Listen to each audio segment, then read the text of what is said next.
Alrighty.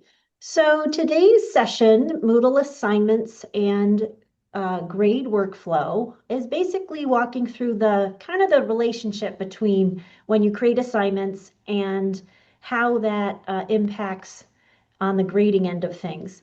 A lot of your grading happens or can happen in the actual assignment itself, given the feedback options and where you can input a grade. So essentially, assignments in and of themselves have a twofold purpose. One is they act as a Dropbox for a submission from a student, but they also act as a grade item. So if you are familiar with assignments, when you go to create one, which obviously you would need to be in edit mode to do any kind of change to your course, as soon as you go to add an activity or resource and create that assignment, pretty much at the default level, if you weren't to change any other thing except add a name for the assignment itself, it already is set to generate a grade item. So other than maybe adjusting the due dates or adjusting when that Dropbox opens, um, the grade item is already ready to go.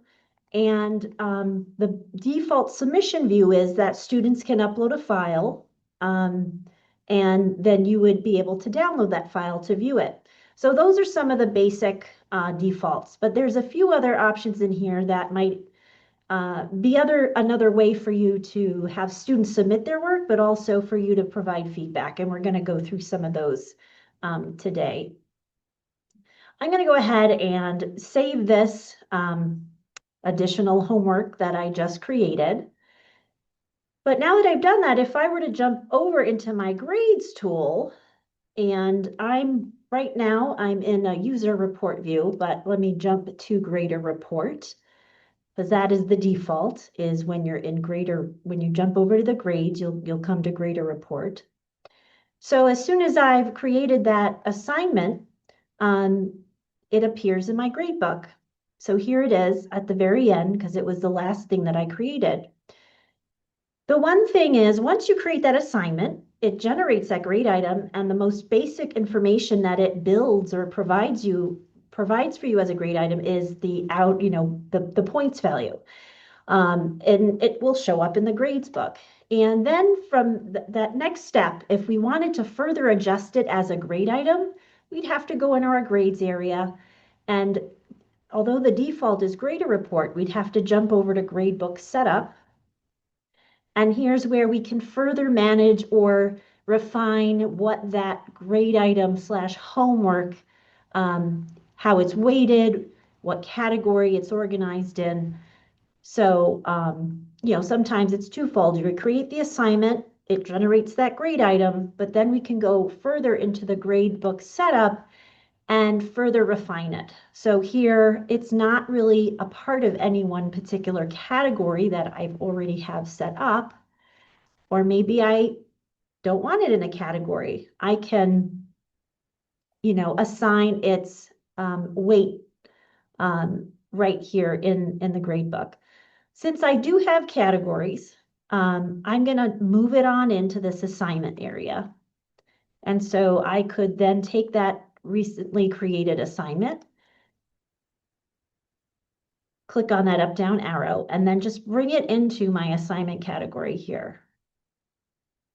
So, I would have had to have created my categories directly in the grade book, but as far as creating that grade item, by creating in the assignment, it's already created the grade item for me. So I don't have to do it a double. I can just kind of do it in one step. And a dead giveaway to assignments or items in Moodle that have already been set up as having a grade item are anytime when you're in a grade book and you see these linked items, it means, oh, this is an actual activity that was built in Moodle and it automatically generated that grade item. Sometimes you might see a manually graded item. So if I needed to say, I'm not really doing any activities in Moodle, but I do have an oral presentation students are going to do in class, but I do want a grade item that I can use as part of the grade book. I can create a manual grade item because there's no activity I'm building, like assignments or quizzes, that's going to generate that grade item for me.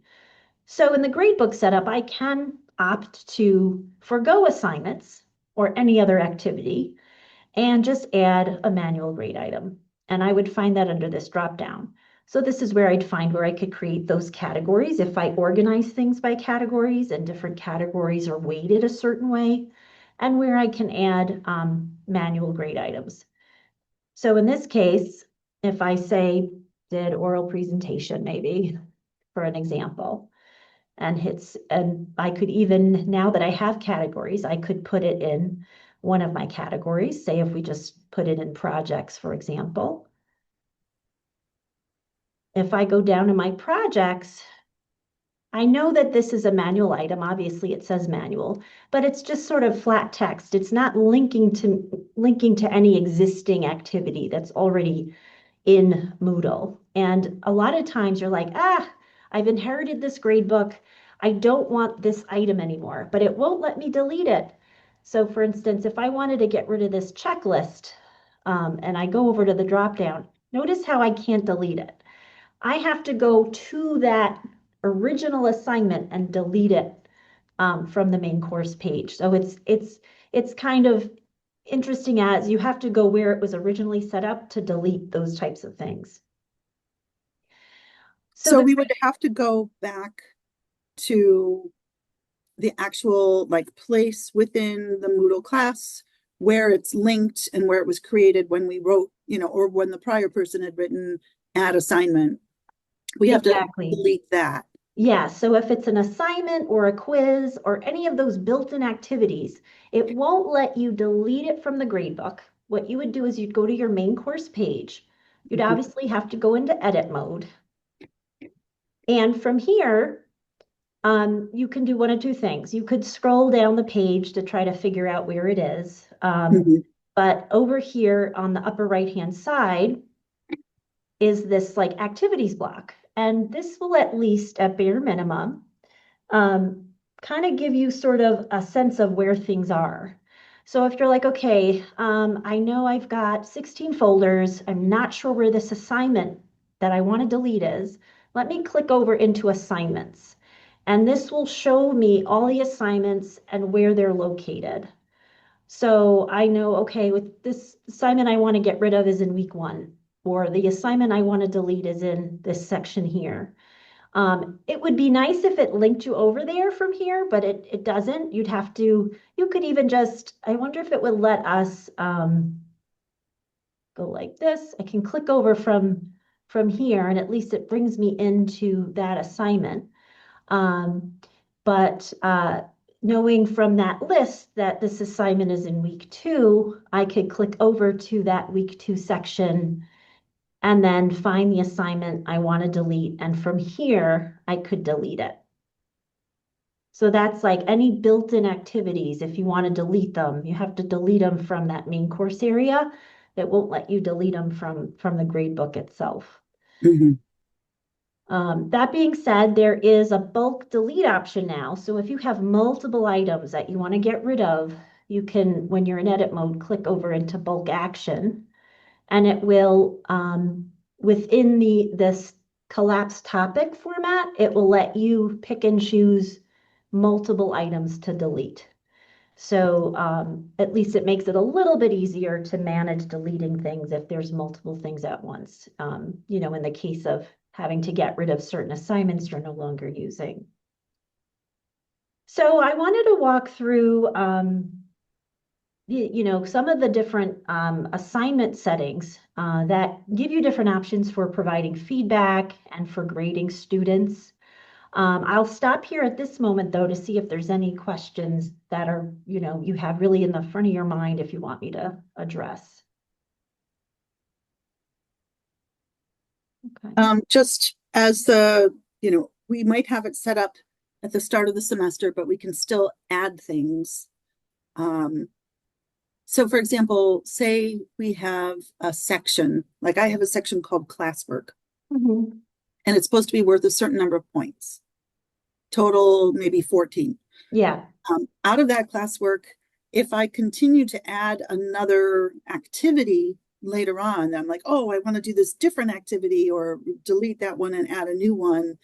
I can still do that and it will still accrue grades toward that total number of 14 points, right? right. So you can add in as, throughout the semester, you can add grade items. And wherever you put that in the grade book, uh, it will base how it weights that item in relation to where it's listed.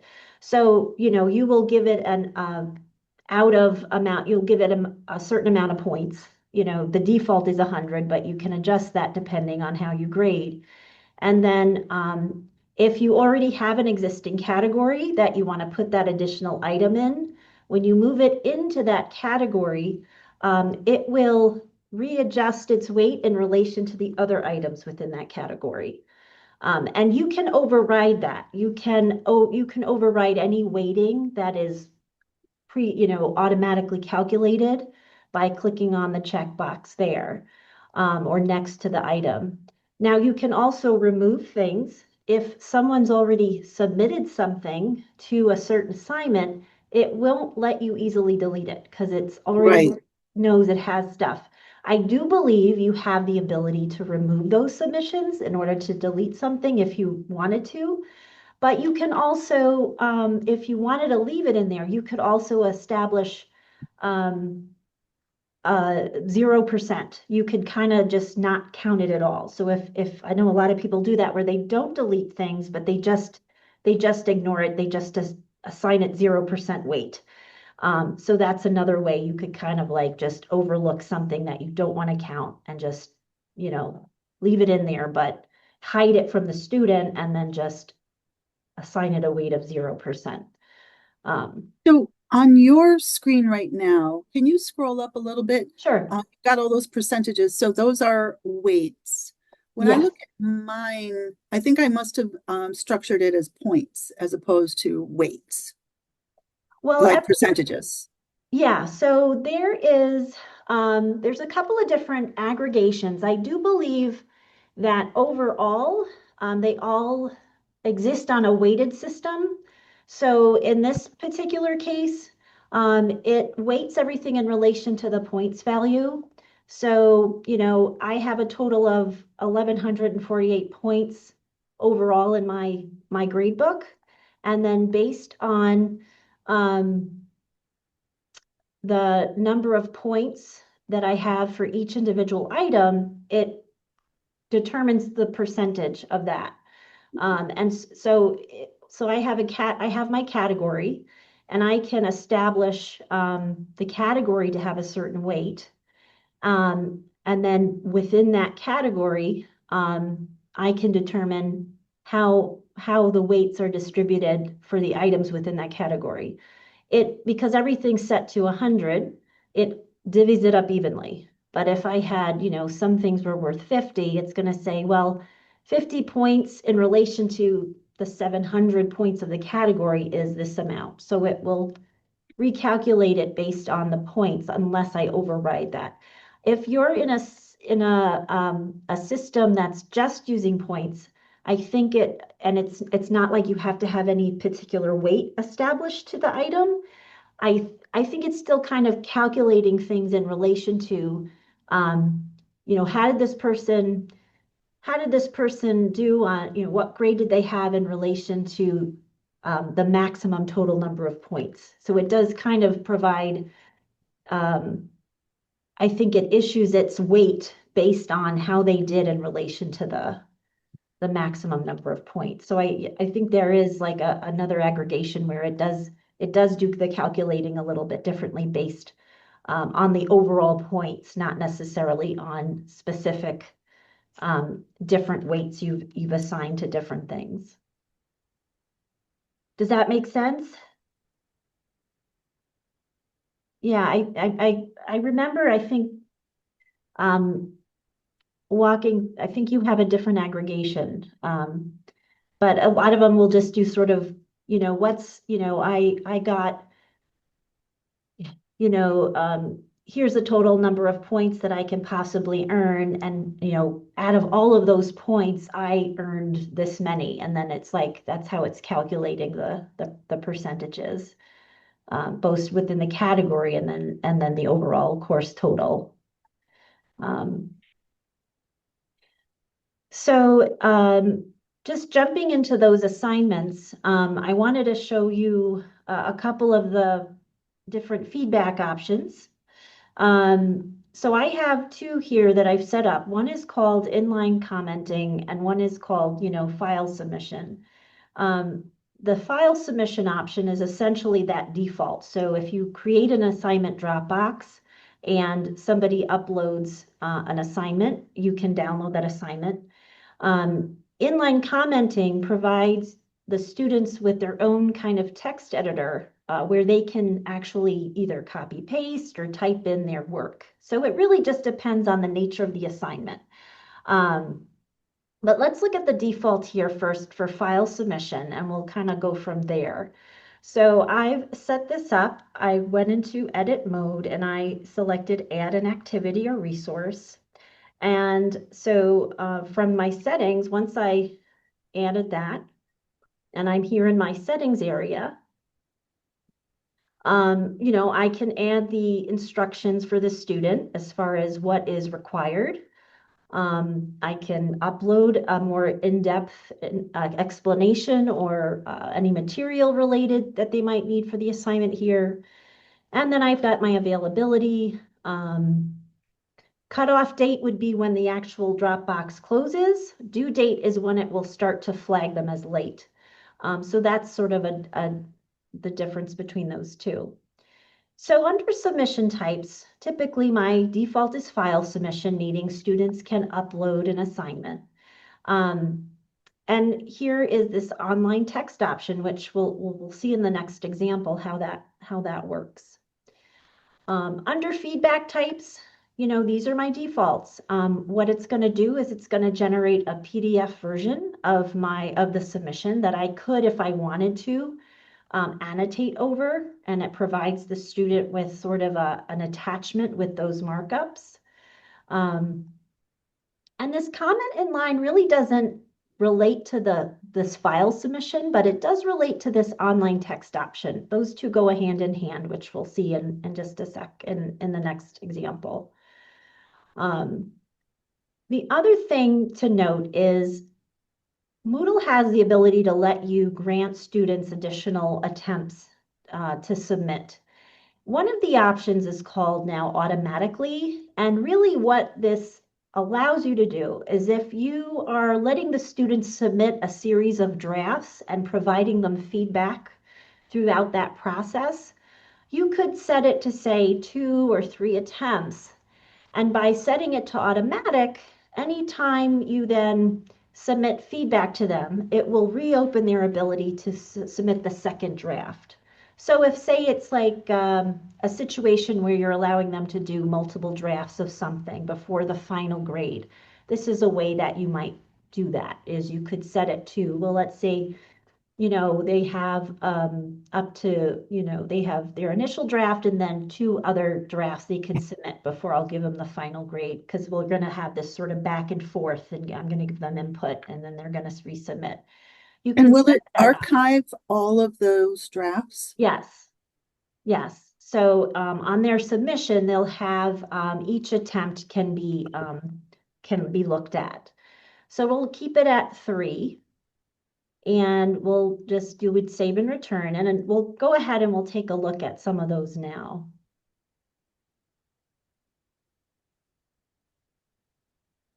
So in my file submission, I'm just going to go out of draft mode here. In my file submission assignment, I'm going to go look at the submissions. And here I have a few students that have submitted their file for grading. Notice how some say the status is reopened, some say submitted for grading. This is reopened because we're in that process of reopening it for them to submit a second draft. So if I were to go in to grade that second attempt, well, they haven't submitted their second attempt, but what we would see is because it's now open for them to open a second attempt, it looks kind of blank. They haven't submitted their second attempt yet. But I can go down here and look at a different attempt. So this will be my archive of all the different attempts. So if I click on this, it will allow me to go to that first attempt, and it will tell me the status of their second attempt, which is it's just been reopened. They haven't submitted anything yet. So if I click on the attempt one and view, it'll bring me into that original markup that I provided them. And so in this example, they uploaded their file. I downloaded it from here. On the right-hand side, I can download their file and I can also issue them feedback. On the left-hand side, because I had that annotate PDF functionality turned on, which is basically the default, if I wanted to, I could use these tools up at the top to do some minor markups or commenting. So for instance, I could leave little comments in the body of their submission. I could click on the highlighter and, draw their attention to a certain line of text. By clicking on this little comment icon, I could click where I want to leave that comment and then type in my comment. I could even, with this little drop down, I could say add to quick list. And then over time, I can accumulate these sort of canned or quick reference feedback. So if I have a lot of the same feedback I'm giving students over and over, I could refer to that. So this is just annotating the PDF, and when you save those changes, they would go back into their assignment and they would be able to download this kind of marked up PDF with your feedback. Mary Beth, Yeah. is there a way, if we use the draw function or the highlight function, like say you wanted to unhighlight those, you're like, oops, I really shouldn't have highlighted those. That was the wrong part. How do you get rid of them? There's no erase function. Yes, I believe there is. I know, let me see. I know you can delete comments. Yes, you can. Oh wait, select. Yeah, so select. So if we hover over these, they should tell us what they are. So this is select. I can select this and then delete it. You just binarily, you click on it and it will delete. Yes, so I have to click this little arrow select option to activate it. And then, with these, I can just right click delete. But if it's a highlight item or if it's a drawn thing, if I go to my arrow, I can highlight it and delete it. Ah, fantastic. Thank you. That was very valuable right there. So if this is one way you could mark up that PDF version of their submission, whether they upload it as a PDF or a document, it will always convert a PDF version over here on the left that you can mark up if you want. You'll always have this feedback. Again, the feedback comments box is turned on by default, so you can also leave your written feedback here. The text editor, although it's kind of sort of shortened here because of it's in this like side panel, in the lower right hand side, you can expand or contract these different things. So if you want a bigger view of what the comments you want to leave, or just this right panel, you can expand it and then have a bit more room to play with. If you have a lot of feedback you want to leave somebody, you can even doesn't really open up much bigger than that, but you have some ability to adjust the size of this. I don't know how many folks use it, but another option for feedback in the assignment is using the text editor. You have these media options. So even if you wanted to leave a student an audio comment, or you wanted to leave them a webcam, like a recorded comment, you could. whether it's just you speaking to them. You could do a quick screencast, like say you want to clarify something, take a look at this section of the passage I want you to focus on. You could embed like different little recordings as part of your feedback if you want, in addition to whatever written feedback or links you want to provide. And likewise, we'll see in the next option for students, when you turn on the online text box option for them to submit feedback, they also can use that text editor to submit audio, video, or handwritten submissions right within Moodle. So I'm going to save these changes. And I'm going to just quickly show you what that would look like to that student. So I'm going to do a little bit of previewing as this demo student. And for me, just to show you what that would look like to them. So for them, because I have this sort of, it's keeping track, this is attempt 2 out of 3. So now I'm going to be able to submit my second draft because my instructor set it up to do multiple drafts. If it was just one draft, they would not have this, or one attempt, they wouldn't have that. So they have the ability to resubmit, but down below is where they have that initial feedback on their first attempt. And in this case, I have a couple of things. They have their original submission, and then below here is the grade. Here's that written feedback I provided in the feedback box, and then those annotations I left would be as an attachment for them here. And so they can view it sort of in the browser itself, or they can download it as a PDF. And what it would be nice if those, because of the way the comments work, it just has these little bookmarked comments. So anywhere where I put a comment, it becomes this little footnote, and it will refer to my comments on this second page. That's kind of how those annotations work with that PDF annotation option. And we deleted all of the highlights, but if say you were using comments, maybe you would highlight it to draw their attention to which one you were referring to.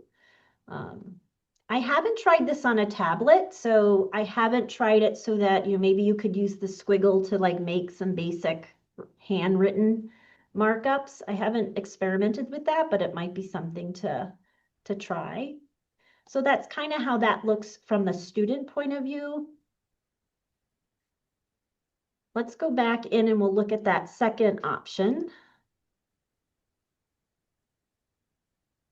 Any questions on that? Any follow-up questions on that process? No? Maybe the questions after play with this, because I need to practice. Yes. Then I have questions. Now Yes. I understand very Yes. well, but I don't know if in the process I have any mistake or any question. Absolutely. Absolutely. And because I've done all of that submission or grading in the assignment area, it will still carry over into the actual grade book. So if I scroll over to my file submission, here's the student's grade is there, the one that I issued when I was in the assignment itself. This little asterisk is sort of a heads up to you that I've left feedback in that assignment box. It's limited in that it will just show me what I've written right within it. It doesn't show me the attachment, that PDF markup attachment. I have to go back into the assignment to see all that more detailed feedback. But from the student's point of view, if I go to if I go to the student and I go to user report, we'll kind of see what they see. So again, they'll just see that comment I wrote, and any other further feedback like that attachment, they'd have to go into the assignment itself to get all of the in-depth assignment, all of the in-depth feedback. So jumping over to the inline commenting option. So I created this assignment, and I'm going to go into my settings. And so under submission types, instead of file submission, I chose online text. I could do both if I wanted. So they could upload a file in addition to writing some kind of online text. The one thing about this is if you choose online text, that's what that PDF viewer will generate as the text rather than the file submission. So it kind of takes precedence over any attachment. And I can show you an example of that on a submission. So I'm going to do online text. That's how they can upload or, provide me with their assignment. And then under the feedback types, I want to say yes to comment in line. Because what it will do, and we'll see, is that it will take what they've written in their submission, but embed it in that feedback box so I can sort of highlight or comment over it directly within the feedback comments area. So we'll turn this on with the online text option. I'm just going to say 1 for now, since we've already done a version with multiple attempts. And I have one existing submission in there, so it might already be set to have given that person multiple attempts.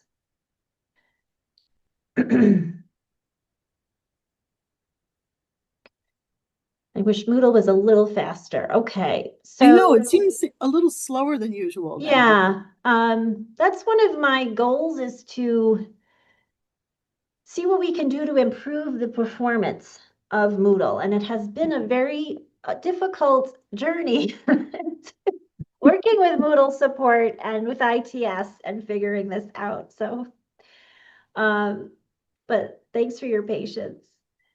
So I'm going to go into this assignment A, the one that we were just in, where students now can do kind of an inline comment or commenting. I shouldn't say yeah, I can do inline commenting as the instructor. So I'm going to go into my assignment. And let's go to a submission that a student has uploaded. And here's my brief intro. Okay, I have 2 different examples. So I'm going to go into this student's. I'm going to go ahead and grade.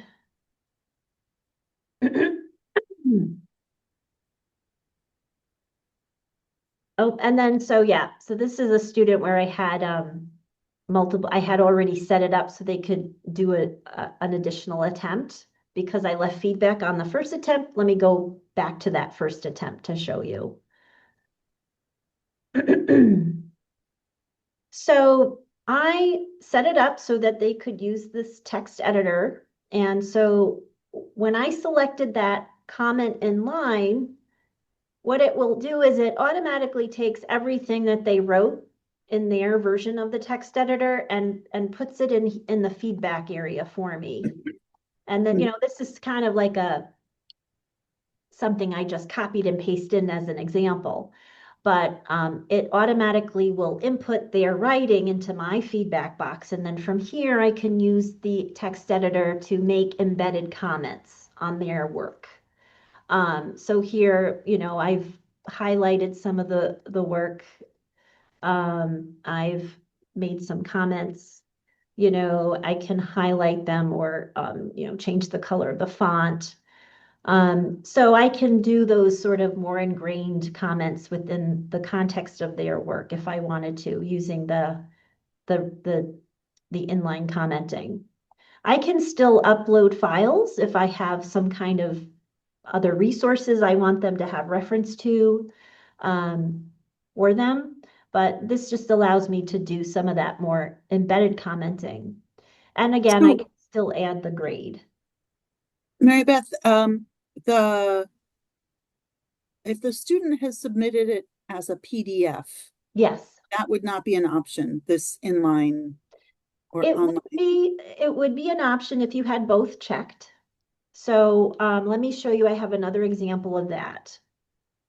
So I think, let me just jump back to this. Oh wait, view all submissions here. I'm pretty sure this one student. So this student here, I reopened it. Again, it was set to multiple attempts, but let me jump back to their first attempt. Attempt 1. So in this case, let's see, did they?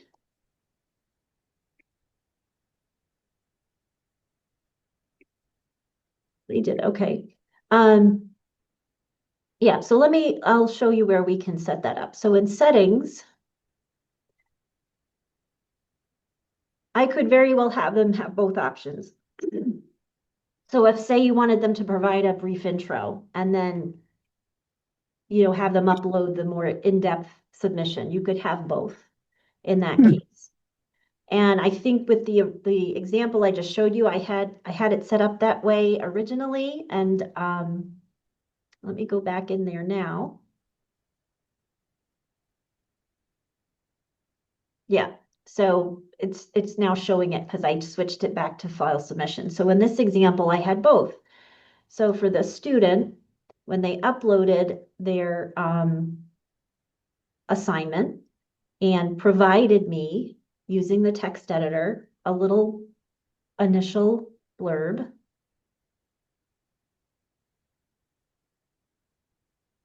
So here's where their upload would be.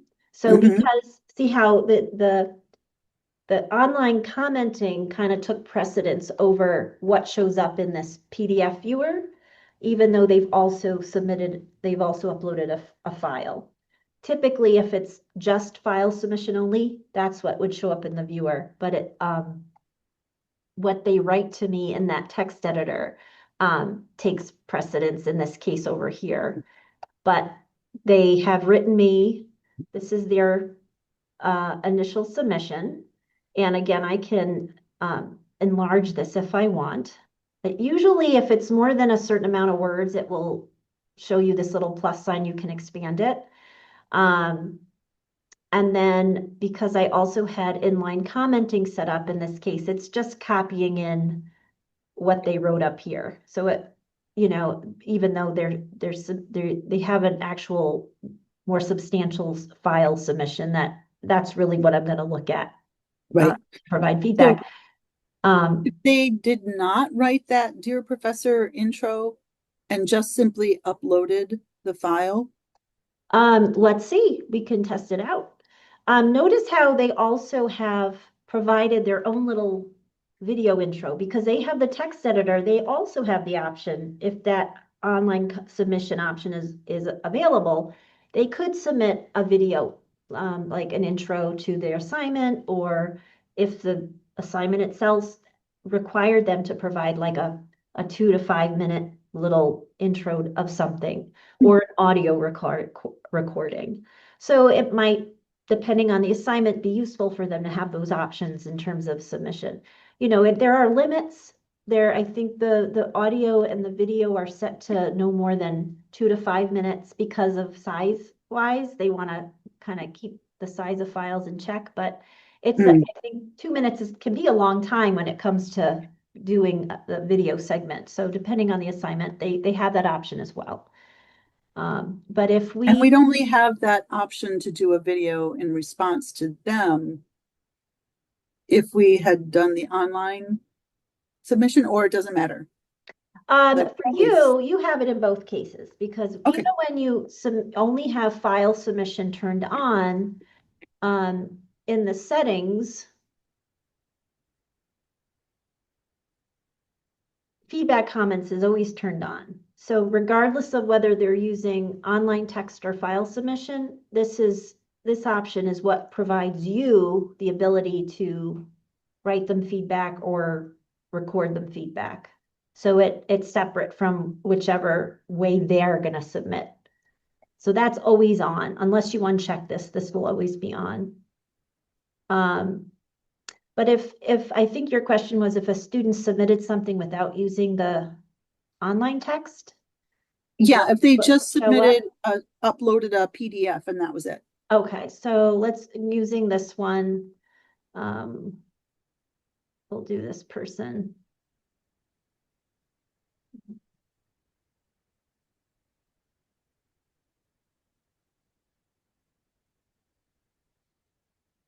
and open all, and I think it was this one here. Let's see what it does. So let's see if it lets permission. Let me see. Why is it? Don't know why. Okay, I think it had to do with that account doesn't, it clicked on Google Docs and the account doesn't have an account. So I'm gonna just upload a file. We'll just use this. I think this is an image file, just for example. So let's see, it's gonna let me submit as the student, even though I didn't write in that Dropbox Mhm. or in that text box. And so when I go as the instructor,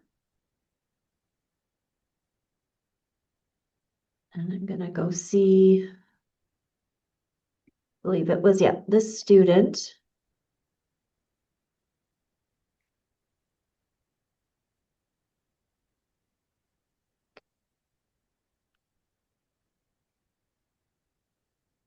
And so it does, if they don't provide the online commenting or they don't write anything, then the file submission will pop up. So it's sort of like the next in line to show up in here. So they are able to submit even though they didn't type in a comment, even though those two options were turned on. Yeah, yeah.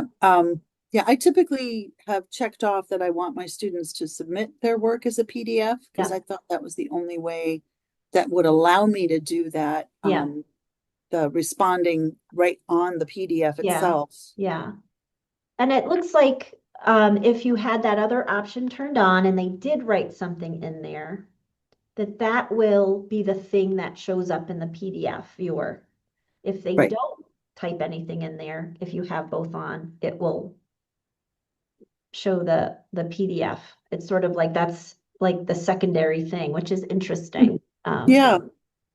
That it It's would, funny that the one would override the other. yeah, or it would be nice if it would let you choose which one shows up Mhm. for markup. Yeah, that's a good point. Let me see if I'm gonna just see if there's any markup.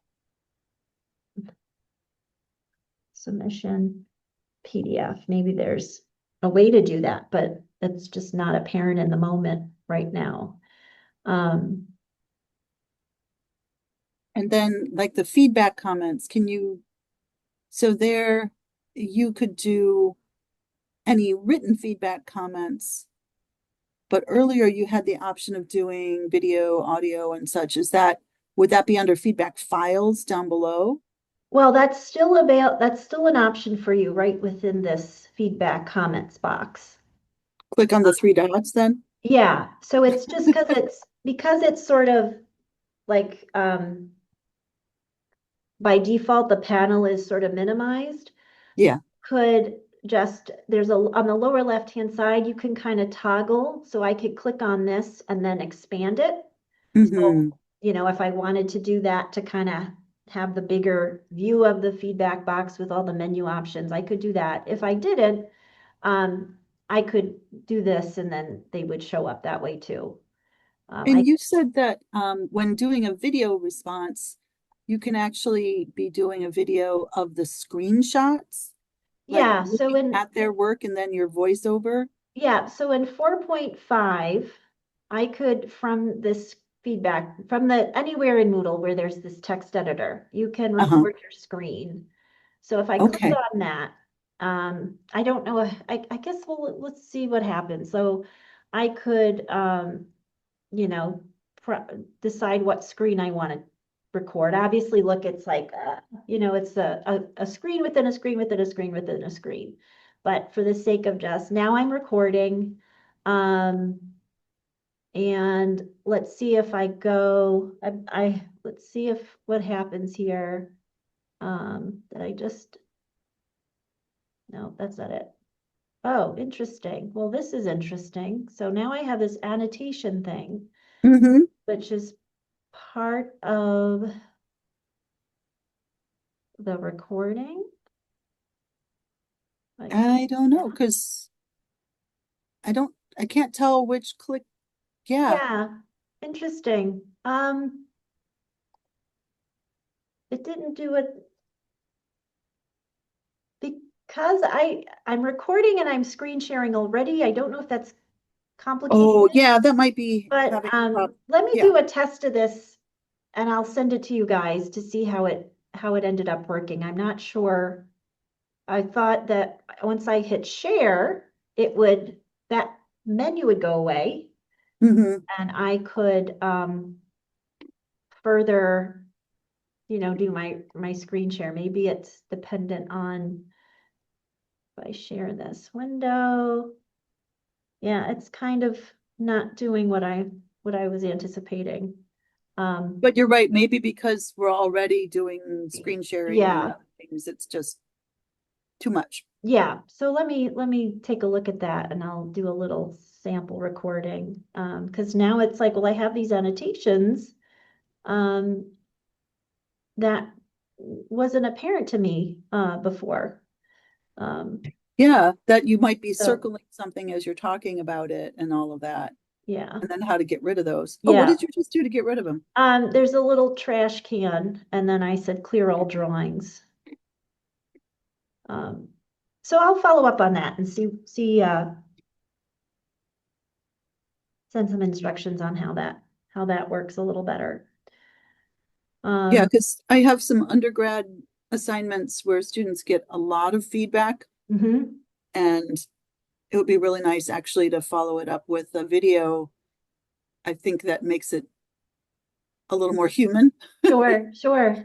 And certainly that these options have, limits of time and it's nice that it's sort of integrated into Moodle. But if ever you're looking to explore other video capture tools for that purpose, we're certainly happy to provide some suggestions. You know, I don't know if many are aware with our Echo 360 license, there's a universal capture tool that you can use. Obviously, Zoom is an option. I'm a big fan of Loom, which is something I've used quite a bit on the fly to record quick snippets of things. So there's other Hmm. things that you can try and use.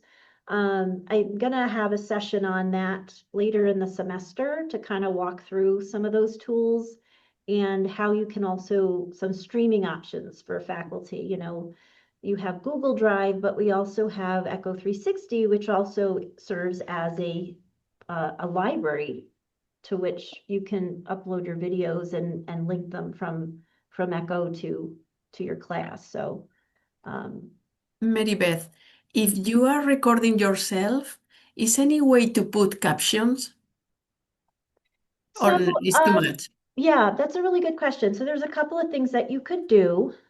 So like say if you're recording through Zoom, there is a feature built in where it will allow you to turn on auto caption or transcript. I haven't used it much myself, but I can find out. And every tool has it a little bit differently. Mhm. But here's my workflow. If I'm creating a video, I will then upload that to my YouTube account, my Uh-huh. NASDAQ YouTube account. YouTube will generate an automated caption for me, but from there, it's done about 95% of the work. And then from there, I can edit it as I need to make Hmm. Okay. language, any kind of corrections. But, So more difficult thing in Spanish? I'm sorry? In Spanish, caption in Spanish. You could try. I'm not familiar having used it that way, Yeah. but I know that when you do turn on that capability, it asks you what language. So maybe Okay. that's where you would set that. Yeah. It would be a good thing to try. I can send you sort of those instructions and you can see how it works for you. Okay. And then, obviously, if you have a student who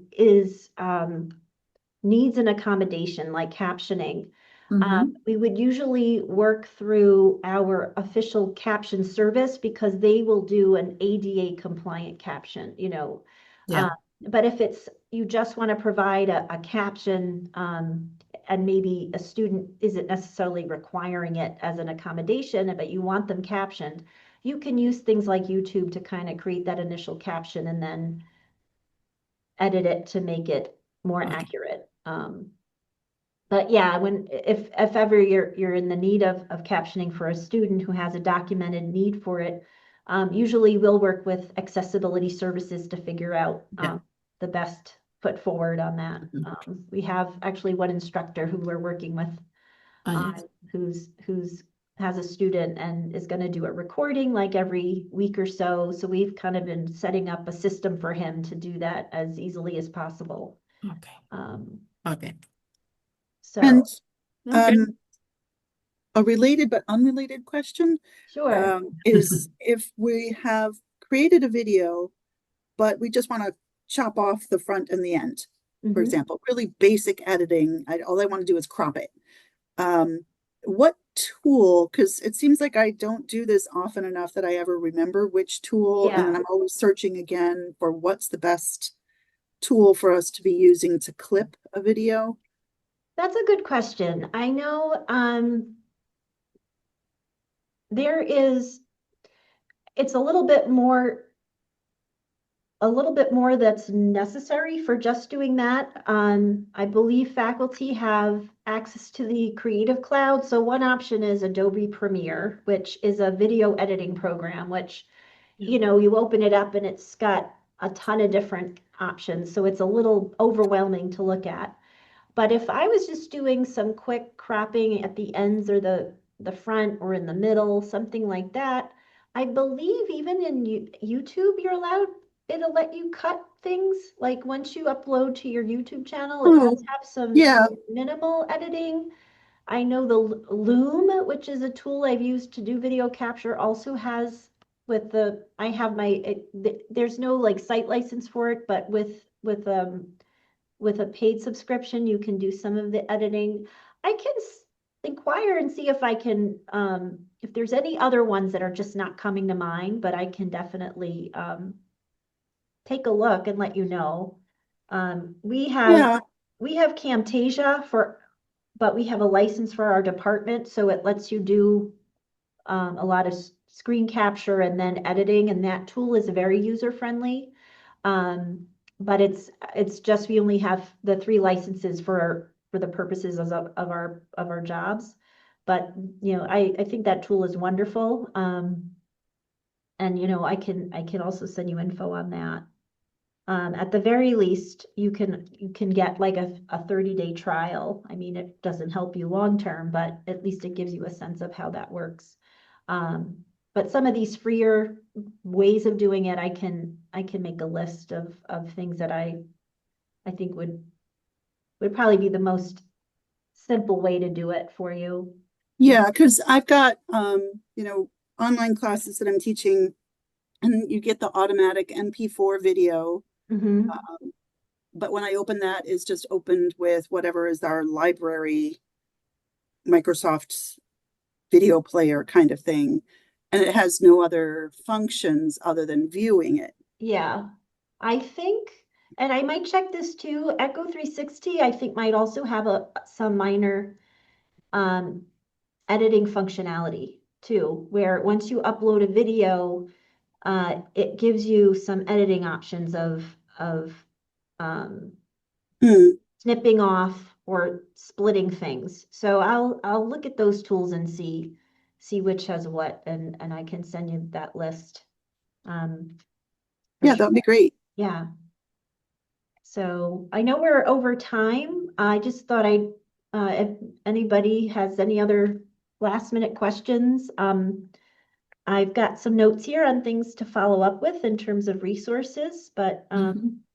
you know, if you run into any questions, Livia, as you're trying Okay. some of this out, don't hesitate to let me Okay. know. Thank you. And then I'll send this recording out too Perfect. as a reference. Okay. Thank you. Thank you so much, All right, Mary you're so Beth. welcome. Have a good rest of